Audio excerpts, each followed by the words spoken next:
and UT Martin head coach Jason Simpson. If coach, you'll start us off, just general thoughts on your team heading into this season. Well, like you said, I think you finally took my vote counted for something, right? Because I voted for us first for 18 years now. Just sometimes y'all listen to me, sometimes you didn't. But no, we've always had a lot of confidence in ourselves and have high expectations every year. So, year 19 for me personally. So I'm certainly excited about that. And it's a fun team to be around. I've enjoyed this summer with them and high expectations. And this is the fun time as a coach to this is why you do this June and July and August. It's just you get to coach and you get to build your football team, and you hope that you've done a good enough job, and you have enough leadership as you start that grind of the season, and that's the competitive nature as coaches that we look forward to being part of. Thanks, Coach. We'll go to questions again. If you have questions, let me know down in chat. We got a couple. We'll start with Adam Wells from WPST. Go ahead, Adam. Hey, Coach. Hey, Adam. Good to see you. Good to see you too. Obviously, we're talking about this team has won, 3 straight conference titles, trying to win a 4th this year. With the success that you guys have had the last 3 seasons, how do you, or do you really fight complacency to keep that standard going? That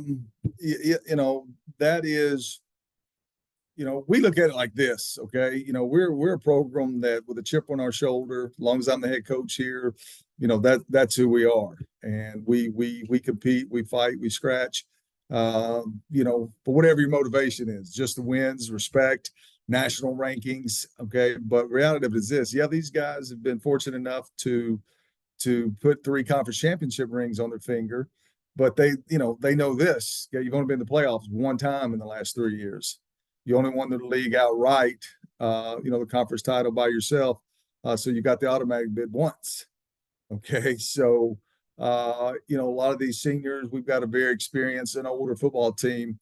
That's on the back of their mind. They know how it felt at the end of the season on that Sunday, not to get a bid after an 8-3 season, 8 FCS wins and not get a season, or get to play any more football. So, that's what motivates me.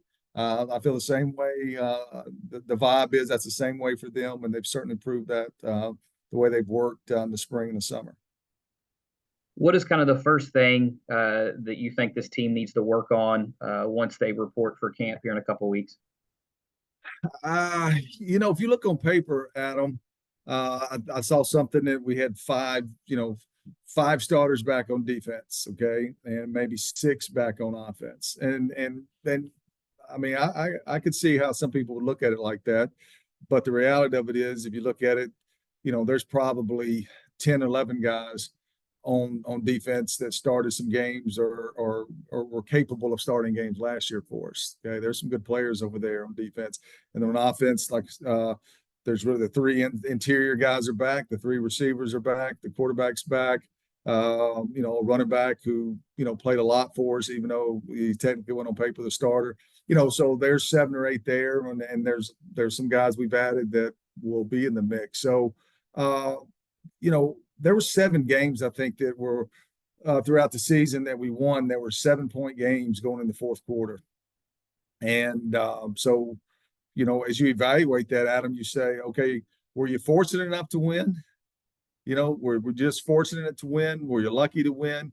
Okay. Or do you ask yourself, hey, we didn't play well enough to where you didn't dominate those games by any means. There was 2 overtime games, that we had, a couple sluggish games. So that's the thing this team, needs to look at is, how do you self-motivate yourself? Are you playing to the standards for 4 quarters, for the whole, for every snap of the game? That's what I'm gonna keep reminding them of is, just play to your capability, and then we'll look up the scoreboard, making sure they don't just play well enough just to stay in the game, and then hope that their experience or their past successes give them an opportunity to get a win, because this game doesn't work like that.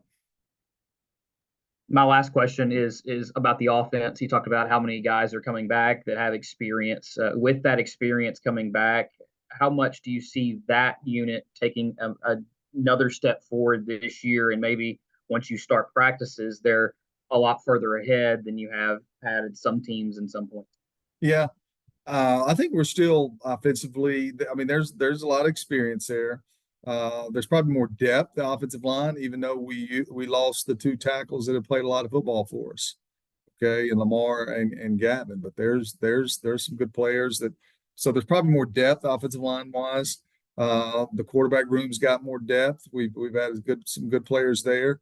And last year didn't necessarily have that. Okay, we lost a good player at the running back in Sam Franklin, but we've added some good players in that running back room. So there's still some unknown. There's some guys that look good on tape. There's some guys that look good out here in shorts running around. Okay, but they've got to actually do it, in game time and stuff. But I couldn't be more pleased with what I've seen from Adam. Like I said, in the spring and the summer, and the amount of work they put in.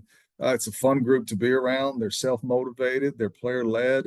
They've got an opportunity to really take this team to a high level this year. Now, the biggest next challenge is going to be on both sides of the ball will be, all right, you got to get leadership now, okay, but the leadership has to keep going when adversity hits. That's when it comes out. It's kind of good to lead right now, right? When when you can control some of the variables of the challenges, but there'll be some unknowns that come on. And I know your question was mainly about offense right there, but we got a chance to still be explosive. I think we've got, going back to that, I think we've still got some big play guys, especially at the receiver position as well. Appreciate it as always, Coach. Thank you, bud.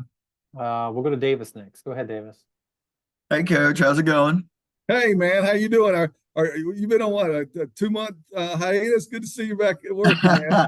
I've been at the fishing pond working on the golf game. That's what I've been doing. Hey, so you talked about offense bringing back a lot of guys. I know Kincaid being back is huge for this team. And I know before this past season, him being a graduate, didn't really play a lot of Ole Miss. But for him now, what have you seen in the growth in the offseason for him, and how has his game improved? Yeah, well, first, I think Kincaid's a really good competitor. I think he enjoys playing football. I think he's very competitive. I think he's tough. There was a lot of games last year that he, scrambled around, made some plays, took a hit, or made a play when he had to. Okay. 25 touchdown passes and, only eight interceptions. And I think a couple of those came the last game as far as interceptions. So, it was good enough and it gave us opportunities. All right. But I do think he'll be the first to tell you that all that playing experience was great. Okay. But it was just kind of a ground floor of things that he can do to get better. He certainly wants to improve his completion percentage, and I've got to help him with that. And I think he's worked really hard on his footwork and on his mechanics and being on time and being accurate. I don't know if there's another player in the building that spends as much time as he does with us, trying to improve his play. We've also added Kai Sharon, a quarterback transfer, and he's a good player and got his feet wet this spring with us and only 15 practices, but he's big and strong and he's had a good summer as well. So, we're excited about that. And I think, that competitiveness of both guys have pushed each other, made them both better. Yeah, you also talked about offensive line, those tackle spots. Obviously, Lamar, Gavin have been, staples for the program really these past couple of years. But you get Josiah, Vance, and Drake back too. Two, exceptional all-conference guys there. So how good is it to have that chemistry there to help blend with those tackle spots? Well, no, it certainly is. Coach Bannon, offensive line coach and offensive coordinator, will be the first to tell you. And Josiah's here with us today, and the amount of intelligence is in that room is really fun to watch. And Coach Bannon's done a great job with them. But a guy like Josiah, there's certain things that I can say like, hey, what we call that play, 4 years ago, or that protection, and he can regurgitate it and spit it back out and block it up. And there were some times in his career to where he played, some blocking tight end, and he had to learn the formations and things like that. And so, no, all those little details, if you use them right, and that experience and that intelligence and can make a difference for you. And we just got to be we've got to capitalize on that. And so, and same way with Vance, and Drake's been here several years now, but there's some guys that have been here with us that are good players and know what to expect and what's coming, as we embark on this season. Last one for you from me. I know this is kind of a real personal question though. Saw Miss Simpson posted on Facebook, Graham playing with Ty in the new NCAA game. And I know family's a big thing. I know that your daughter now going to UT Martin, so you're super excited about that too. But how cool is it for you to see a moment like that where, you've seen the success that Ty's had being in Alabama, but for Graham supporting him too? How cool is that to see? No, I feel you're right. First of all, for all you out there, my wife was Davis's like kindergarten teacher. So so known each other for a long time. Okay, and he's only 16, so it wasn't that many years ago. Okay, but no, that well, here's what's cool about it. Those two brothers stay after each other. Ty's hard on Graham, okay, and Graham's hard on Ty. All right, but we all know at the end of the day, right? Big brother is still big brother to the little brother. But when I got home, I think my wife had videoed it, them kind of playing with each other. But no, it does my heart good to see, even though the big brother is hard on Graham, Graham still playing with him on the game and mimicking him. And I think last night he told me, he said, I really, I got to continue to work on my speed. And I knew what he meant by that, what he's going to say. I want to be able to make as many big plays as Ty made in high school. And so anyway, those are good memories, and I hope they always stay close. Appreciate it, Coach. Thanks, bud. Good seeing you. Good to see you too. We'll go to Dan from Prairie State Pigskin next. Coach, good to see you again. Hey, Dan, how you doing? Doing well. I'm gonna throw the same question out to you that I threw to Tuke, and we'll see how your answers compare. So, you got Western Illinois coming into the league, and it's a team you guys have played in the past, and you are familiar with Coach Davis because he was the OC at Eastern Illinois the last couple of years. Just give me some thoughts on Western coming into the league. I know they've had some hard times, but what do you think? Well, of course, we played them, I guess, 2 years ago. And, they obviously come from Missouri Valley, and we played them, game one. And we're fortunate enough to play well here at home. But I'm excited for our league. I'm excited for them. I mean, I'm sure that's they see this as an opportunity to move up to the upper half of the league. I'm sure they see this as a fresh start. Okay, and that's really about the only thing I can speak from how they're looking at it. But for us, it's an opportunity for to go play some places we haven't played before, for maybe a different different recruits to see us that geographical location, and maybe expand our footprint in recruiting. And then quite frankly, we needed them in the league, for credibility of our league, for the numbers for the playoffs, and so for many reasons. So I appreciate them wanting to be a part of us, and glad they're with us. Thank you again. Thank you. What did Tuke say? Tuke said something to the effect of, and Kyle can help me out here, that basically he isn't talking about it because he's tired of talking about expansion. But he said it in the Tuke way that he says it. Okay, I got you. That's right. That's what he said. I'll get you one more here, Coach, and then we'll go to our student athletes. I hope that you take this as a compliment. You all have changed personnel over the years, but you continue to be good. Like, you had a quarterback one year and a grad transfer. He'll come and do well. He leaves, and next man up kind of thing. How have you been able to blend like roster turnover in this transfer portal age to, get the best out of your players, get the best players in, and get the most out of them? I take a lot of pride in that, and everybody, you're trying to duplicate that. I think first and foremost is a credit to the players and to the assistant coaches, because without them carrying out my vision, our vision, you can't, you're not going to accomplish those things. Okay, for sure. But for us, there's just a certain blend that works. And we're very fortunate. Like two guys I got today here with me, O'Shea and Josiah, they're both fifth-year UT Martin guys. Okay, so that's a lot of wins under their belt.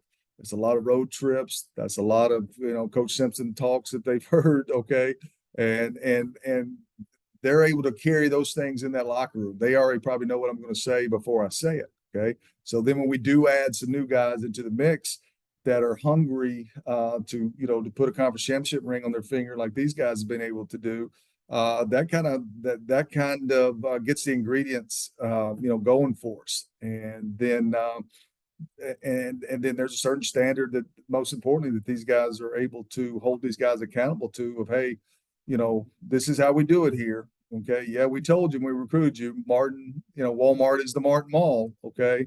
So this is how we work, and this is our expectations. These guys make my job, really easy, really fun to come to work. And I lied. I got one more for you because we didn't talk about your schedule. So, you got K-State right off the bat, and then you got SEMO then right after that. So just, general thoughts on how you see the schedule this year. Well, I'm sure, Toot probably did the scheduling, okay, because he's trying to figure out which way gives him the best advantage. And this year he decided to play us early, that would give him an advantage. And, maybe he's right, because normally we have him kind of at the bottom, it seems like, and stuff. So, I don't know. I don't know what works either way. I know this, we've talked about it. We know the importance and the quality teams at the beginning of that schedule. All right. And these guys have taken that to heart, and they've had a great June and right now, kind of halfway through July, a very intentional improvement in their July, knowing that the conference game is early in the season. So no, I've made a point of it. So we'll be ready to go, and it won't be, any of those surprises of, well, wish we'd have played them later in the year. We understand what we're dealing with. Well, Coach, appreciate your time this afternoon. Best of luck to your team this year. Hey, appreciate you guys. Thanks.